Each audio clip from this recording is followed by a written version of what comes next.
Bismillahirrahmanirrahim. Assalamualaikum warahmatullahi wabarakatuh. Baik semua, hari ini kita akan bincangkan satu situasi yang diberi. Di mana kita mendapat situasi dua, iaitu seorang pekerja berkata kepada majikannya, awak boleh tanda tangan dokumen ini sekarang? Pada pendapat saya, penggunaan awak dalam konteks ini tidak sesuai kerana majikan ialah pihak atasan. Awak biasanya digunakan untuk rakan sebaya atau orang yang kita rapat. Jadi ia kurang menunjukkan kehormatan. Apa pendapat dia semua?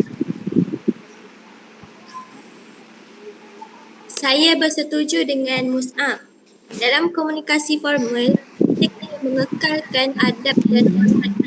Jika pekerja guna awak, majikan mungkin rasa kurang dihormati. Dalam budaya kerja di Malaysia, sapaan seperti encik, puan atau tuan puan lebih sesuai untuk menunjukkan kesopanan dan profesionalisme. Betul tu Sarfina, saya nak tambah sikit. Bukan sahaja kata sapaan penting, tapi struktur ayat pun memainkan peranan. Ayat awak boleh tanda tangan dokumen ini sekarang bunyinya agak perintah atau mendesak walaupun niat pekerja mungkin sekadar bertanya. Kalau kita ubah sapaan dan susun ayat dengan lebih santun, mesej itu akan diterima dengan lebih baik.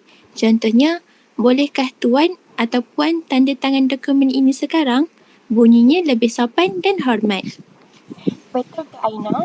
Tambahan pula, penggunaan sapaan yang betul menunjukkan profesionalisme dan etika di tempat kerja.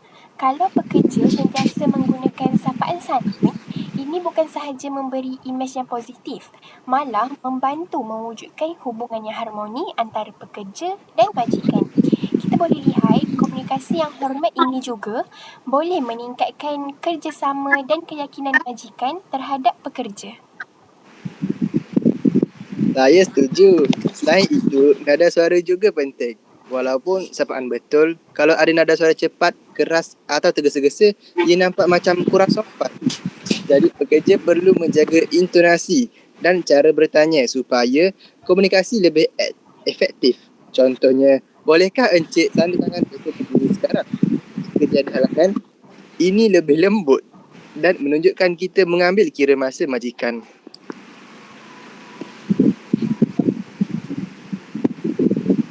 Jadi, kalau kita buat kesimpulan, penggunaan awak dalam situasi ini sangat tidak sesuai. Sapaan formal seperti encik, puan, tuan, puan, dia lebih sesuai untuk komunikasi dengan majikan. Dan daripada itu, susunan ayat dan nada suara juga memainkan peranan penting untuk menunjukkan kesopanan dan profesionalisme. Betul? Itu juga boleh buat cadangan praktikal untuk pekerja dalam situasi macam ini. Antaranya, sebelum bercakap dengan majikan, fikir dulu sapaan yang sesuai, susun ayat dengan sopan dan menggunakan nada suara yang lembut. Ya, dan ini bukan sahaja untuk situasi tanda tangan dokumen, tetapi juga untuk komunikasi harian di tempat kerja. Sapaan dan etika komunikasi perlu diterapkan secara konsisten. Selain itu, kita boleh membuat senarai ringkas sapaan santun dengan santai untuk rujukan pekerja baru. Ini membantu mereka faham bila mereka perlu menggunakan awak dan bila mereka perlu gunakan encik, tuan, puan.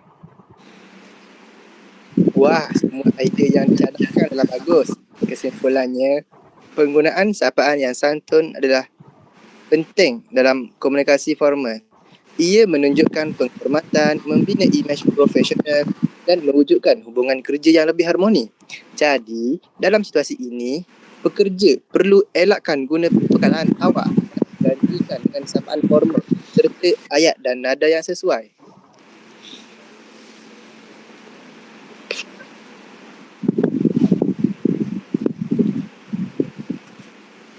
Itu sahaja dari kumpulan kami. Sekian, terima kasih.